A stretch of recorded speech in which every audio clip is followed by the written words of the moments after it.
Assalomu alaykum hammaga. Bu videoda imkon qadar qisqaroq qilishlikka harakat qilaman, lekin bu video qancha minut bo'lishligidan qat'iy nazar imkon qadar oxirigacha ko'rishlikka harakat qiling, chunki bu video siz uchun foydali bo'ladigan gaplar gapirishligi mumkin, chunki bu videodagi aytiladigan gaplar sizning xavfsizligingiz bilan to'g'ridan to'g'ri bog'liq. Ya'ni hammamiz telefon ishlatamiz, unda Google Historia, Telegram Historia va Telegramda qandaydir hozirgi paytda ko'p tanishlarim Telegramga mashinliklar kirib olyapti, sekin-sekin o'zini chiqarib yuboryapti. Albatta, yuqoridagi 3 ta mavzular haqida biladigan insonlar mahallamizda ko'p, lekin bilmaydigan insonlar ham haqiqatda ko'p ekan. Bu narsani shu ko'chada yumushim bilan yurib, shu murojaatlar bilan chiqayotgan insonlar sonidan bildim. Ya'ni ularni ko'p holatda shu Telegramini shu mashinliklar egallab olgan va bora-bora Telegram o'zini akkauntdan mashinliklar chiqarishib olgan. Ular Telegramiga kira olmayapti. Bu holat juda ham ko'p. Turli xil silkalar kelib qoladi. Mana shu silkaga bilmasdan bosib qo'yib, bir marta bo'lsa ham mana shunaqangi bir holatga tushgan bo'lishligingiz mumkin. Ko'p murojaatlar Telegram bilan bog'liq bo'lganligi uchun bu videoda shu Telegramdan boshlayman. Ya'ni birinchisi shu Telegramda bu xitobni qilishni ko'rsataman, keyin Telegram keshini tozalashni ko'rsataman, keyin mana bu joyda tozalashlikni ko'rsataman. Bu videodagi aytiladigan hamma gaplarni xohlagan holatingizda foydalanishlik mumkin. Albatta buni mayda foydalanasiz, mayda kerak bo'ladi deb maydalashkim yo'q. Shunchaki o'zingizga kerak bo'ladigan holatda bemalol ishlatishligingiz mumkin. Xullas, Telegramda birinchi ikki bosqichli qilishligimiz uchun bu narsa bizga nima kerak? Xullas, Telegramga kirayotganimizda nomer yozamiz va bizga SMS keladi. Ana shu SMSni yozib kiramiz. Agar sizda ikki etapli, ikki bosqichli himoyalanmagan bo'lsa, pryamoy odatiy holda Telegramga akkauntingizga kirib ketadi. Agar siz ikki bosqichli parollaydigan bo'lsangiz, ana shu kelgan parolni yozganingizdan keyin siz yana parol so'raydi. Ya'ni siz mana shu ikki bosqichli qilgan parolingizni yozishligingiz kerak. Ya'ni mana shu ikki bosqichli parollashda hozir ko'rib chiqamiz. Uning uchun nastroyga kiramiz. Hozir men kompyuterda ko'rsatyapman. Bu narsa to'g'risi telefonda ham bir xil, xullas sal kattaroq qilib qo'yaman bu narsani Telegramda.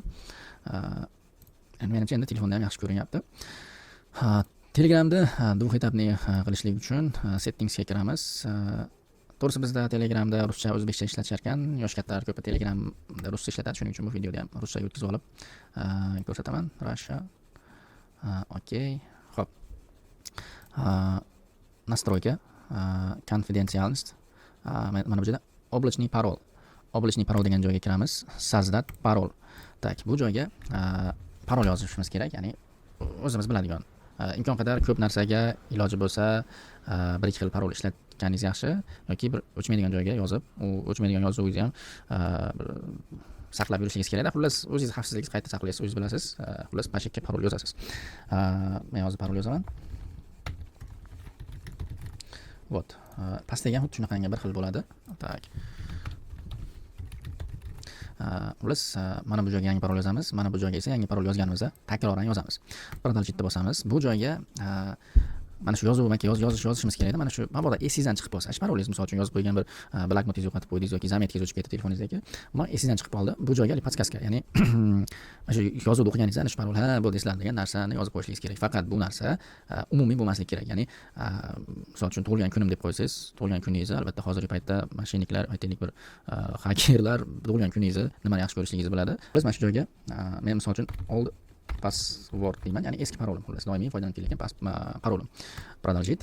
Tak, mana bu joyga endi emailimizni yozib qo'yishligimiz kerak. Mana bu joydan bez email qilib o'tib ketishlikni men tavsiya qilmayman.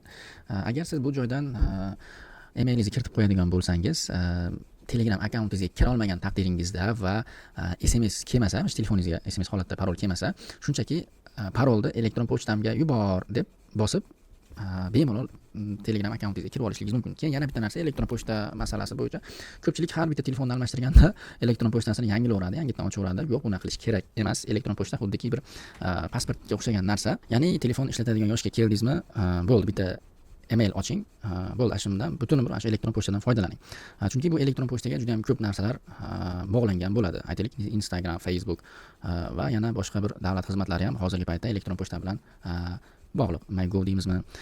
Xullas, telefondan ko'ra elektron pochta ko'p ham almashmaydi. Ya'ni ba'zi bir holatlarda Rossiyaga chiqib ketsangiz, telefoningiz kuyib qoladi, boshqasiga o'tib ketadi, lekin elektron pochtangiz bo'lsa, parolini doim bilib yuradigan bo'lsangiz, har bitta telefoningizga yangilavermasangiz, bu elektron pochta sizga butun umr xizmat qiladi. Xullas, elektron pochtani butun umr bitta akkauntda ishlatishlik kerak.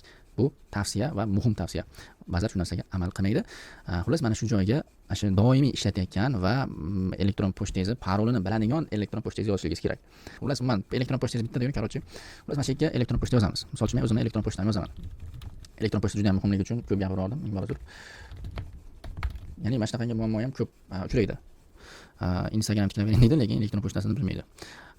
Keyin сохранить и завершить deb bosamiz. Tak, keyin bizga shu telefonimizdagi turgan elektron pochtamizga xabar keladi. Ana shu kelgan xabardagi kodni mana shu yerga yozib qo'yishligimiz kerak. Ya'ni elektron pochta haqiqatan ham bizniki, biz telefonimizda mavjudligini bildirishlik uchun. Mana menga xabar keldi elektron pochtamga. 682 216 682 216. Вот. Endi mana shu Telegram akkauntim 2 bosqichli bo'lib qoldi. Endi kimdir agar kiradigan bo'lsa, SMS keladi, lekin mana shu men yozgan parolni bilmaydi va bu Telegram akkauntga kira olmaydi, unda xohlasa. Endi aktivniy seans, ya'ni mana Telegramingiz sizda bor, siz ishlatyapsiz, lekin aytaylik kimdir kirib oldi Telegramingizga, kimdir xabarlaringizni o'qiyapti yoki mana shu sizni chiqarib olishlik uchun o'sha 1 soat kerak bo'ladi. 1 soatda ichida ana shu odamni chiqarib olishingiz kerak. Buning uchun qandaydir shubhali bir amaliyotlar qilganingizdan keyin shubha bo'ldida, sразу aktivniy seansga kirasiz. Aktivniy seansga kirasiz. Mana shu joyda mana bu это устройство deyapti. Ya'ni mana shu устройство, misol uchun bu qurilmani nomi My Desktop A7 12400. Endi bu yerda telefoningiz bo'lishligi mumkin, telefoningiz modeli. Aytaylik, endi pastda men sizga begona bo'lgan ana bo'lishligi mumkin, qurilmalar bo'lishligi mumkin. Mana shu joyda sizga shubhali qurilmalar bo'ladigan bo'lsa, shunchaki X deb bosib yoki umuman завершить все другие seansni bossangiz, umuman pastdagi begona bo'lgan hammasi chiqib ketadi. Shunda mana shu faqatgina sizni qurilmangizdagi Telegram akkaunt qoladi, xolos. Boshqa qurilmalarda bu Telegram akkaunt bo'lmaydi. Вот. Keyin aytaylik, postga agar eski qidirgan insonlarimiz, kanallarimiz, gruppalarimiz agar kerak bo'lmaydigan bo'lsa, shunchaki mana bu joydan очистить qilib olasiz. Очистить история поискada OK bo'lib qoladi va mana bu joyda eski qidirgan akkauntlaringizni, misol uchun ayolingiz tekshira olmaydi, kirib qandaydir bir uyda skandal bo'lmaydi. Post ko'rib chiqdik. Endi Telegram cache-ni tozalashlik, ya'ni Telegramingizda qandaydir mumkin bo'lmagan agar bir fayllar bo'ladigan bo'lsa, audio, video, rasm, ana shuni prям optim hammasini birdaniga o'chirib olishlik mumkin, xuddi Google istoriyani tozalashlikka o'xshab. Mana bu yana bosamiz, настройкаga kiramiz va tak, mana bu joyda продвинуть настройки управления память устройства. Hop, endi bu joyda sal kompyuter versiya sal farq qilyapti. Shuning uchun video tushunarli bo'lishi uchun Telegram mobilniy versiyadan, telefon versiyadan ko'rsatib beraman. Sozlamalar. Tak, mana bu joyda ma'lumotlar va xotira. Buni ham aytaylik rus tiliga o'tkazib qo'yaman. Yosh kattalar ko'rib to'g'rilab olishliklari mumkin. Ruskiy. Tak. Mana bu joyda mana данные и память. Использование память. Так, использование память. Xullas mana shunaqa holat chiqadi. Mana shu joydan очистить cache. Shunday bosadigan bo'lsak, Telegramga qandaydir fayl menejeringizga загрузка bo'lib qolgan hamma fayllar ana shundan keyin o'chib ketadi. Har ehtimolga qarshi yana bir fayl menejeringizga, galereyangizni bir ko'zdan kechirib qo'yishligingiz maqsadga muvofiq. Вот. Demak, Telegram bilan bog'liq bo'lgan istoriyani tozalashda endi u etapni ko'rdik. Shu Telegramga kim ulanib olganligini ko'rdik. Keyin men cache tozalashni ko'rdik. Xullas, menimcha Telegram bilan ko'p murojaat bo'ladigan murojaatlar asosan mana shular bilan asosan edi. Endigi ko'rib chiqadigan narsamiz bu Google istoriyani taktugi bilan tozalash. Uning uchun biz telefonimizdan Chrome'ga kirib olamiz yoki ba'zilar aytadi Chrome'ga kirib olamiz va mana bu joydaga yozamiz. Bu joyda mana bunaqangi eski qidirgan narsalarimiz bor. Bu Google istoriyani o'chirishligimiz, nimalarda, qaysi joylarda o'chirishligini ham hozir o'zi ko'rsatib o'tadi. Xullas, mana shu joyga my activity deb yozamiz. My activity. Tak, ruschada nima deb yozish bilmayman. Xullas, my activity da xullas. My activityga birinchi chiqqan my activityga kiramiz. Tak. Pastroqqa tushamiz. Tak. Mana bu joyda delete bor. Delete ichiga shunday kiramiz. All time, ya'ni hamma vaqtdagi, ya'ni 1 soat oldingi emas, 1 kunlik emas, 1 oylik emas, hamma istoriya o'chib ketsin. Delete. got it. Okey, bo'ldi. Keyin tekshirib qo'yinglar, mana bu narsalar on turgani yaxshi.